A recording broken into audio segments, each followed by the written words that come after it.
Om Swastiastu. Assalamualaikum warahmatullahi wabarakatuh. Salam sejahtera. Namo Buddhaya.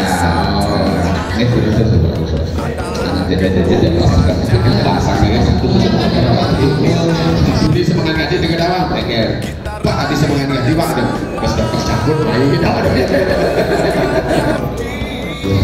Baik, acara selanjutnya yaitu sambutan dari Bapak Tutu Bang Biasa MH berkecamatan dan sekaligus membuka acara-acaranya. Semua ajarin bahwa Om Swastiastu. Assalamualaikum warahmatullahi wabarakatuh. Ini adalah salah satu visi dan misi pemerintah kabupaten dalam rangka bagaimana mewujudkan Buleleng ini berdaulat pangan dalam waktu tertentu. Nah, ternyata beliau sudah menjabarkan dan mengimplementasikan apa yang menjadi program pemerintah Kabupaten Buleleng. Kami dari pemerintah dan juga pribadi memberikan apresiasi kepada Pak Dr. Lutfi karena beliau hadir di tengah-tengah masyarakat untuk bisa memotivasi dan mengajak masyarakat berbudidaya tanaman pangan. Salah satunya adalah sorghum ini. Dengan harapan lahan kosong yang ada di wilayah desa Sangsit ini yang selama ini tidak produktif bisa kita manfaatkan untuk ditanami sorghum. Ini Ketua DPRD Kabupaten Buleleng aturan Om Awigana Mastu, sosialisasi pengembangan budidaya sorghum pangan lokal menuju Buleleng Mandiri Pangan yang berkelanjutan di Desa Sangsit dibuka secara resmi.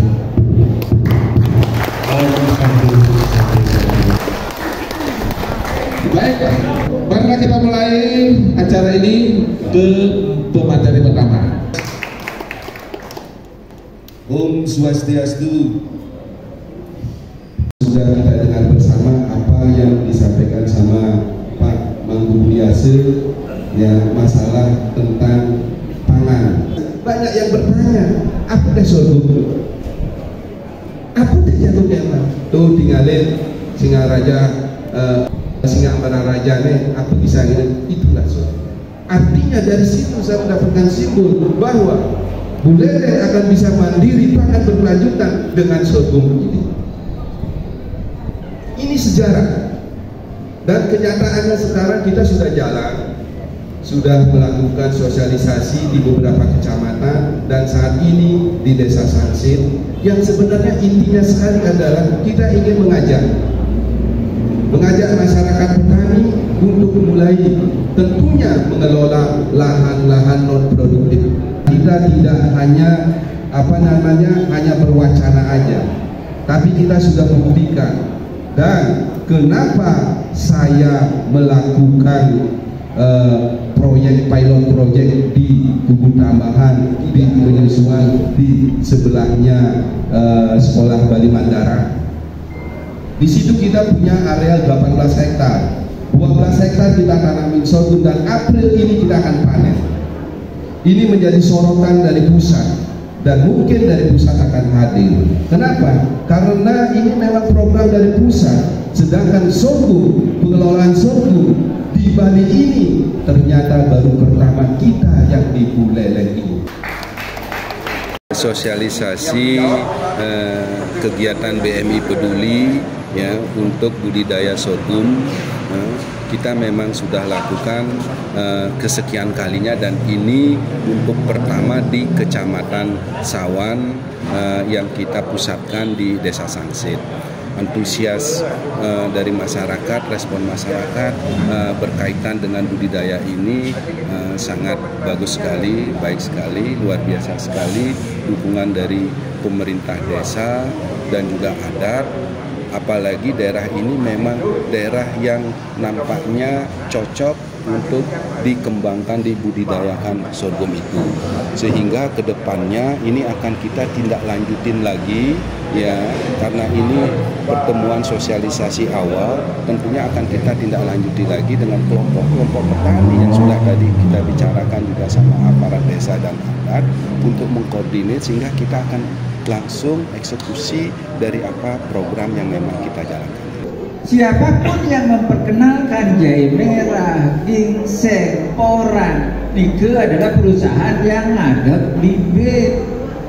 Bibit nih payu seman hitungan hasilnya dilihat dia. Nah, sekarang program yang ditawarkan oleh BMI, Pak Dr. Capur, tegas, mandiri pangan berkelanjutan. Pangsek sampai bibit ada, benih ada, nanam sebuah hasil, ane meli sing jelas. Akhirnya itu jadi tidak berkelanjutan. Sorghum ini dia mampu tumbuh di dataran 0 sampai dengan 1000 mdpl. Sorghum ini intinya dia dapat sinar matahari minimal yang bicara ya, 6 sampai dengan 8 jam sehari. Ini adalah sorghum yang multifungsi. Ini bisa dicari bijinya untuk beras, untuk tepung, untuk gula. Batang dan daunnya masih bisa diolah lagi untuk pakan ternak. Ya. Kemudian batang sorghum lagi itu bisa dijadikan briket. Tadi Pak Ketua sudah menyampaikan. Briket itu adang istilahnya. Jadi ada yang tersisa nggak dari sorghum ini? Nggak ada yang tersisa ya dari sorghum ini ya. Bagi hasil ke 4 pemateri tadi, silakan Bapak Ibu yang mau bertanya, silakan bertanya. Itu Pak. Ya. Nah, saya sependapat dengan Pak Dr. Capur ya. Ternyata kita sudah memasuki fase krisis pangan ya. Ini tentu sangat ironis Pak Dr. Pak Ketua ya. Kenapa demikian? Kita negara agraris loh. Masa Indonesia impor beras dari negara kecil? Kalau masalah nih kan data ya, ada kita impor dari Jepang ya beras. Ini kan tentu sangat ironis. Nah, dengan apa namanya sosialisasi ada peluang seperti ini, jadi kita tertariknya bukan karena jalur CPP gitu ya, tapi memang ada nilai ekonomis. Terus ada seperti judul ini menuju wilayah mandiri pangan yang berkelanjutannya. Kemudian itu yang miragi Wenten ada bapak-bapak ini peduli dengan petani. Dulu ni ke angona cara masa hujan tu. Begitu musim hujan bohong. Suat masa hujan kamu. Siapa ni? Bapak yang di depan dari 3 pertanyaan tadi, silakan siapa yang bangkit. Ya, Om Swastiastu. Luar biasa sekali atensi respon daripada masyarakat Sangsep ini.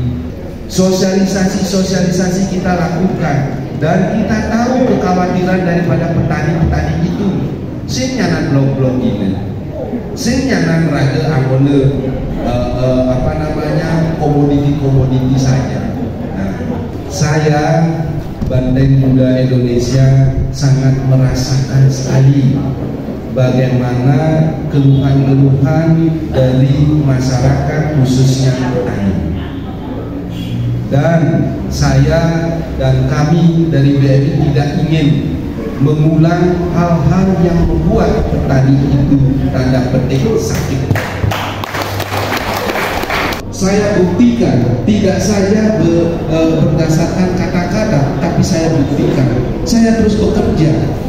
Dan yang pertama saya buktikan adalah sama Bapak Subak Kabupaten Buleleng. Walaupun program ini kita kaji, kita jalani, kita laksanakan dengan kemandirian.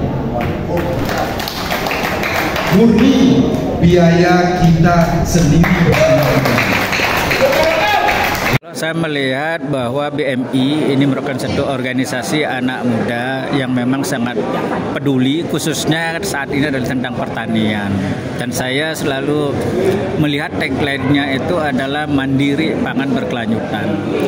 Nah, penekanan dari BMI ini tidak semata-mata pangannya itu adalah komoditas beras, jagung yang ada saat ini di tingkat nasional, tetapi sekarang memunculkan alternatif pangan yaitu sorghum. Jadi bagi saya bahwa pengembangan kemandirian dari tanaman sorghum ini akan bisa berjalan dengan bagus, bisa sukses dengan mengintegrasikan antara hulu dan hilir. Di hulu sudah disiapkan, itu ada benihnya, kemudian ada teknologinya, ada input pertanian. Nah, sekarang di hilirnya adalah proses pasca panen. Mulai dari panennya, kemudian menjaga kualitas produknya, kemudian pengolahannya, kemasan termasuk dengan pemasaran. Harapannya adalah ada nilai tambah, ada tambahan penghasilan yang diperoleh oleh para petani. Sehingga program pengembangan kemandirian pangan yang ada di Buleleng ini khususnya melalui sorghum itu benar-benar merupakan pembangunan pertanian yang inklusif. Semua berperan, semua mendapatkan hasil secara proporsional mulai dari produsen, kelompok tani sampai dengan para pengusaha. Ini sesama Om Swastiastu, nanti dia berdua, nanti yang lebih adanya sosialisasi sorghum, ketahanan pangan nasional yang lewat BMI Banteng Muda Indonesia sebagai kepala DPC-nya adalah Dr. Caput. Tentunya sangat bahagia, jadi apalagi masyarakat kami juga banyak yang hadir. Tentunya kami menyiapkan masyarakat kami ketika mau membudidayakan sorghum itu sendiri, dan bahkan juga yang ada di sini hampir rata-rata punya tanah non produktif. Mungkin Pak Jura ada masalah. Ya, terima kasih Om Swastiastu juga. Yang dari desa adat sudah barang tentu dengan adanya satu program semacam ini, saya berterima kasih dengan Dr. Caput dari BMI ini sudah luar biasa menyampaikan satu konsep dan produk yang akan dikembangkan. Nah, ini tadi sudah disampaikan secara teori, secara umum, dan secara khusus kami bersama Pak Mekel akan menindaklanjuti daripada program ini yang secara khusus mungkin langsung kepada kelompok-kelompok petani dan lain sebagainya. Kemudian acara ini, itu yang saya sisi Polres, pindah ke pengetan acara. Mohon maaf jika selama pengetan acara pergi bekerja di depan dari RC ini dan dengan bersama. Nah, kedua semua murid kira langsung jenjang penas sejahtera masyarakat. Sudah pada para santi, santi.